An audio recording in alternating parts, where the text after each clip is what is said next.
문재인 정부의 첫 추경안이 제출된 지 45일 만에 통과되었습니다. 그러나 문재인 정부가 제출한 추경안 편성의 목적과 취지를 제대로 살렸는지 정치권은 되돌아봐야 할 것입니다. 이번 추경의 취지는 양극화로 국민 대다수가 고통받는 최악의 경기 상황에서 공공 일자리를 만들어 숨통을 틔우고자 하는 것이었습니다. 그러나 야당의 반대로 공공 일자리의 핵심인 중앙직 공무원 일자리는 사실상 반토막이 되었습니다. 야당은 문재인 정부의 인사까지 연계시키면서 추경의 발목을 잡았지만 결국 추경이 담고 있는 절박한 목적은 외면하고 말았습니다. 추경 때문에 이것저것 다 양보한 입장에서는 참담한 심정을 감출 수가 없습니다. 제1야당인 자유한국당이 표결 약속을 깨버린 행위는 의회 운영의 신뢰를 깨버린 중대한 행위가 할 것입니다. 그렇다고 우리 당의 느슨한 행태가 정당화될 수는 없을 것입니다. 우리 당 역시 의회 운영의 가장 기본적인 정족수 관리를 제대로 하지 못해 국민과 당원들로부터 많은 비판을 받아야 했습니다. 이번 일을 계기로 집권 이후 우리 스스로를 먼저 돌아봐야 할 것입니다. 본의 아니게 지지자와 당원들의 자존심에 상처를 드리게 된 점, 국민 여러분께 심려를 끼쳐드린 점 당대표로서 당분히 사과드립니다.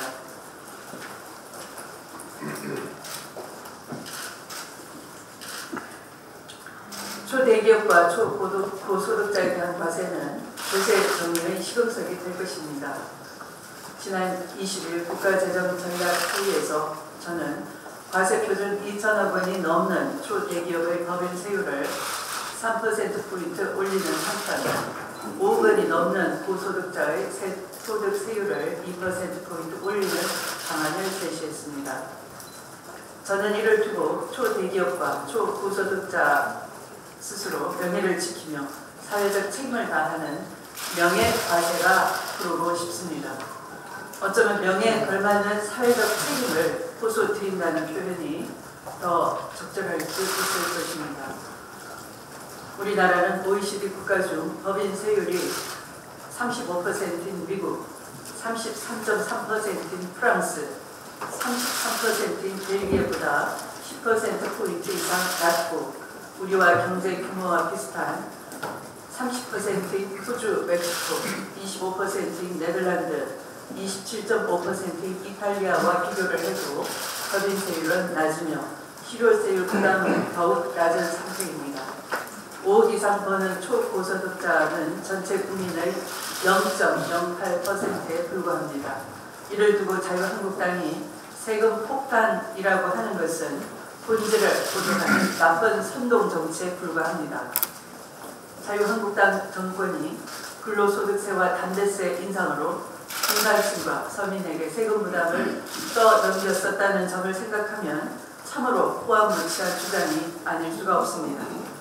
이번 기회에 OECD 꼴찌 수준인 세부소득 재분배율도 바로잡는다면 사회 양극화를 인한 갈등을 극복할 수 있는 좋은 기회가 될 수 있을 것입니다. 이번 제안이 조속히 세제에 반영돼 조세 정의와 공평과세를 바라는 대다수 국민의 영혼을 구원해 주길 바랍니다. 한 언론사의 여론조사, 긴급 여론조사에 의하면 30, 40대에서는 10명 중에 9명이 이번의 조세 정의 방안에 대해서 찬성을 보였다고 합니다. 거의 동의한다는 여론이 80% 이상이 되고 반대 여론은 10% 정도라고 합니다. 참고해 주셨으면 좋겠습니다. 또 대통령께서 탈원전을 시작해야 한다라는 데 대해서도 독재적 발상이다라고 야당은 극심한 반발을 하고 있습니다만 이 부분에 대해서는 대통령께서는 방향을 정한 것이고 앞으로 원전의 수명은 60년에 달해서 지금 시작을 하더라도 앞으로 60, 70년 이후에나 원전 없는 세상이 될 수 있다. 지금 시작하지 않으면 안 된다 하는 입장이고 그것도 공론화위원회를 통해서 국민 여론을 듣고 공론화위원회가 결정하는 것이므로 지극히 민주적이고 정상적인 토론 과정을 거쳐서 결정하는 것이지 독단적으로 국민 여론을 듣지 않고 결정하는 것은 결코 아니다라는 점을 강변하셨고 당도 마찬가지 입장이라는 것을 말씀드립니다. 그리고 당내 자체 여론조사에 의하면 신고리 원전 5, 6호기 건설 계속해야 하는지 여부를 물은 결과 중단해야 한다가 국민의 절반 이상이다, 50.7%가 된다라는 점을 말씀드립니다. 야당이야말로 이런 국민의 여론을 제대로 새겨 듣기 바랍니다. 김영주 전 최고위원이 고용노동부 장관으로 지명되었습니다. 이로써 김 후보자가 임명됨으로써 내각의 30%를 여성으로 채우겠다는 문재인 대통령도 함께 지켜지게 되었습니다. 당으로서는 환영하면서 내각 진영이 갖춰지는 대로 본격적인 국정 정상화와 국정과제 완수를 위해 당도 함께 매진할 것을 약속드립니다. 말씀을 마치겠습니다. 네, 다음은 오원식 원내대표의 발언이 있겠습니다. 추경 처리 과정에서 뜻하지 않게 본회의 표결이 진행되는 초유의 상황을 보여드리게 된 점에 대해 이유를 막론하고 집권여당 원내대표로서 책임감을 무겁게 느끼고 국민 여러분들께 사과드립니다. 남 탓하지 않겠습니다. 국회의장 중재회의에서의 약속을 어긴 자유한국당을 탓하지도 않겠습니다. 원내수장으로서 모든 상황을 예측해 준비하지 못한 저에게 전적으로 책임이 있습니다. 개별 의원들에 대한 비판 여론이 있으나 사전에 원내대표에게 일정을 논의했고 전체적인 상황을 느슨하게 관리한 저로 해서 발생한 문제입니다. 책임이 전적으로 저에게 있습니다. 다시 한번 국민들께 사과드립니다.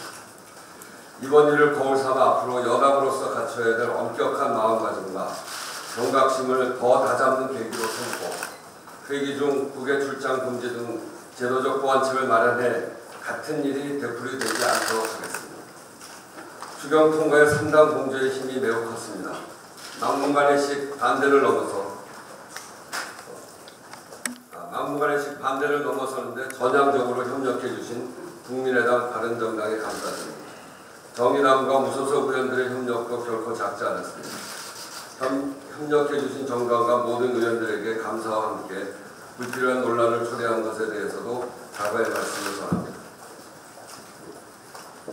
정부조직법에 이어 지난 주말 추경까지 처리되면서 문재인 정부가 조직과 예산이라는 양날개를 달고 날아오를 체제를 마쳤습니다. 특히 일자리 창출과 민생 안정에 집중된 이번 추경으로 문재인 정부의 핵심적 경제정책인 일자리 성장이 닷을 올리게 되었습니다. 중앙직 공무원은 줄었지만 지방직 공무원 채용은 예상 그대로 반영되어 12,000명으로 요청된 추경안에서 소방관, 경찰관, 군부사관, 사회복지공무원, 근로감독관 등 국민의 생명과 안전을 책임질 공무원 1075명을 채용할 수 있게 됐고 사회서비스 일자리 2만 1000개, 노인 일자리 3만 개 등도 창출할 계획입니다. 일자리 추경의 정신을 크게 훼손하지 않고 통과된 것은 의미 있는 일이다 이렇게 말할 수 있겠습니다. 이와 함께 가뭄 예산, 평창 동계올림픽 지원 예산, 노후 공공임대주택 개선 예산 등 민생 안정을 위한 시급한 예산들도 꼼꼼하게 담아냈습니다. 이제 남은 일은 추경의 효율적 집행입니다. 정부는 추경의 효과가 극대화될 수 있도록 관련 예산의 조속한 집행에 만전을 기해야 할 것입니다. 이번 정부조직법과 추경 통과로 협치의 틀을 보다 공고히 할 수 있도록 여야정 협의체의 필요성이 매우 높아졌습니다. 4당 체제 속에서 야당의 묻지마 반대로 인한 소모적 갈등과 혼란으로 민생과 개혁이 뒷전으로 밀려서는 정부도 국민도 불안해질 수밖에 없습니다. 국회 운영위원회 관련 소위가 만들어졌습니다만 야3당이 협의체에서 정의당을 제외한 주석단체만이 참여를 고집하고 있어서 난항을 겪고 있습니다. 국민 지지가 확인된 원내 정당이라는 점과 시급성을 고려해서 야3당의 전향적 자세를 거듭 요청드립니다. 우리 국민들 삶의 문제를 해결하는데 여야가 따로 있을 수 없습니다. 여야정 협의체 구성과 핵심 민생 과제 해결에 정숙한 모든 모두가 함께 노력해야 할 때입니다. 이상입니다. 네, 다음은 박남춘 최고위원의 발언이 있겠습니다. 네. 최악의 폭우로 유례없는 물난리를 겪은 충북 청주 지역의 피해가 최수습되기도 전에 지난 주말 수도권을 중심으로 또다시 집중호우 피해가 발생했습니다. 특히 인천 일부 지역의 경우 시간당 최고 100mm에 가까운 기록적인 폭우로 수백여 채의 주택과 도로 곳곳이 불에 잠기고 전동차 운행이 한때 중단되는 등 엄청난 피해가 발생했습니다. 폭우로 불에 잠긴 인천 남동구의 한 주택 지하에서는 90대 어르신이 불어난 물을 미처 피하지 못했으면 되는 안타까운 사고까지 발생했습니다. 정부와 지자체 등 관계기관은 더 이상의 피해가 확산되지 않도록 수습과 복구에 총력을 기울여 주시기 바라며 필요한 경우 중앙정부 차원의 신속한 재정 지원도 뒷받침되어야 할 것입니다. 이번 집중호우를 바라보면서 이제는 근본적인 대책이 필요하다고 생각합니다. 급변하는 기후변화 속에 반복되는 폭우, 폭설 등 자연재해를 예방하기 위해서는 지금의 기후환경에 맞는 새로운 대응체계를 마련하여 피해를 최소화하는 노력이 시급합니다. 우선 노후된 원도심을 중심으로 과거 7, 80년대 낡은 기준으로 설계된 배수, 상하수 관로 등의 기반시설을 현재의 국지적 게릴라성 폭우라는 변화에 맞게 시급히 개편해 나가야 할 것입니다. 기상청의 예보 체계도 선제적인 대응이 가능하도록 예측 시스템 개선에 더욱 힘써야 할 것입니다. 핀셋 예보가 가능할 정도로 국지적 예보 능력과 정확성을 높여가야 할 것입니다. 또한 재난 상황에 신속하게 대응하기 위한 부족한 안전 인력을 차질 없이 추진해 나가야 합니다. 충원. 이번 추경에서 증원을 호선했던 경찰, 소방관 등 재난 안전 인력이 왜 이 시기에 시급히 필요한지 이 같은 기습적인 재난 상황이 잘 말해주고 있다고 생각합니다.